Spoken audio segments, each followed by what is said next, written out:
Hey everyone, it's TheSlickCuber. Today, we're going to review the Haze 7M.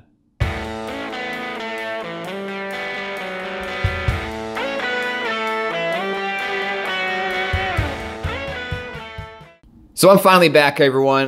Sorry I've been gone for so long. I sliced the tip of my left index finger pretty bad a couple weeks ago, so I kind of had to wait for it to heal before I could cube again because anytime I put any pressure on it, it hurt like a ton.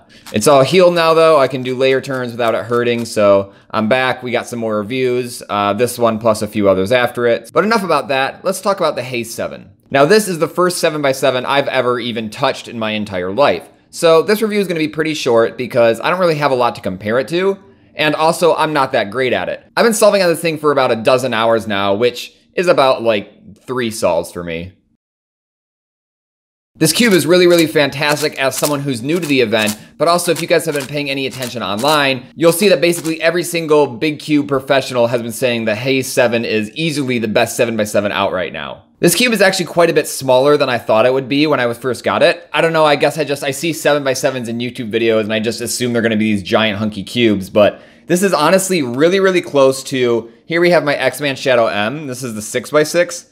You can see they're very close to the same size, and they even weigh about the same. So for a 7x7, this is really small and actually quite light. Also, because these are like the same size, if you guys have like the Shadow M 6x6, you can imagine how small these little pieces are. When I first opened it, I was like, oh man, these pieces are so small. How am I gonna be able to solve on this thing? But it actually is not a problem at all. I've got pretty big hands too, but I have no trouble at all manipulating these layers without other layers coming with them. Another comparison I can make for the size is I have this new MF8 right here, and they're pretty much the exact same size, which kind of like how these being almost the same size shows how little these are. The fact that these are almost the same size shows just how tiny these MF8 pieces are. I find the size to be completely perfect, even though when I first got out of the box, I was like, oh man, I'm totally gonna be doing a lot of like accidental layer turns because my fingers are big compared to how tiny these squares are. I've never had that problem in a solve, or at least if I had that problem, it's not very often. My turning accuracy on 7x7 so far is pretty bad, but it's not because of the cube, it's more just because my accuracy with big cube layer turns isn't that great. Something I found interesting is that the magnets on the outside are definitely on the lighter side. However, the magnets between these 2 layers right here feel like they're stronger than the ones between these 2 right here. So this layer right here has a light magnets in between them, so 3x3 stage is really nice. These have pretty strong magnets, and then these have slightly weaker magnets. I think that's so when you're doing 3x3 stage, this layer doesn't come with this one. Because sometimes with big cubes, when you move a layer, the next one will come with it. And I have never had that problem on the Haze 7, which is not something that I've ever had on any other big cubes, especially if I've let the cube sit for a while and the loop starts to settle. So here we have the new Auschwang GTS 5x5, and I set this cube up using Chris Olson's How to Set Up Your 5x5 guide, which basically you just put 50K kind of in like one little corner, and then once you put the cube together, you just kind of mix it all in there, and it turns out great. However, if I let this cube sit for a few days, I find that it gets a little bit gummy, which is totally fine because I do 1 solve or 2 and it's good again. However, we can see right now, if I turn this layer, you can see all of that comes with it. All I'm doing is just turning this layer and it gets kind of stuck. And if I do this one, you see that layer kind of came with it a little bit. Let's try this one right here. You can see it's kind of pulling layers with it as it goes, which is totally fine. Like I said, that's pretty expected. And as soon as I do like a solve on this, it's back to normal. I'm just bringing this up because I have never had that problem with this. And I think it's because of the stronger magnets between these 2 layers. I use Trex's 30K, which is a little bit lighter than 50K, but not that much. A lot of cubes that I've lubed with 30K still have that kind of layer sticking together problem if I let it sit for a couple days. However, this has never had that.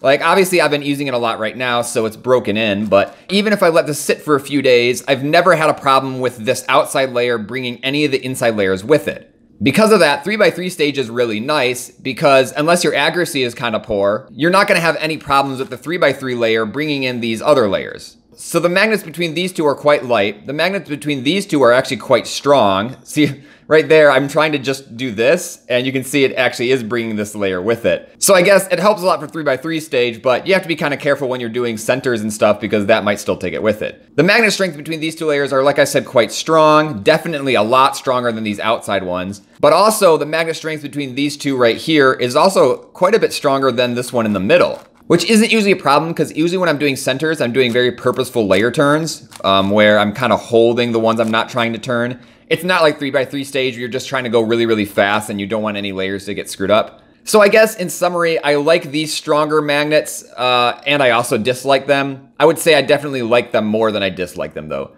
I like them because it makes 3x3 stage really easy, but I dislike them a little bit because they do tend to take other layers with them in the center. One good thing I will say about these inner layers is that they stick together really well, so if you still want to do MU, H, and Z perms, it's definitely doable on this cube. The sticker shades on this are actually quite nice. I will say one thing I don't like about the sticker shades is, and I'm not sure if you can see this on camera, but the reds are a little bit uneven. Again, I don't know how well this is going to show up on camera, but like these reds right here are darker than this red is darker than this red is darker than this red.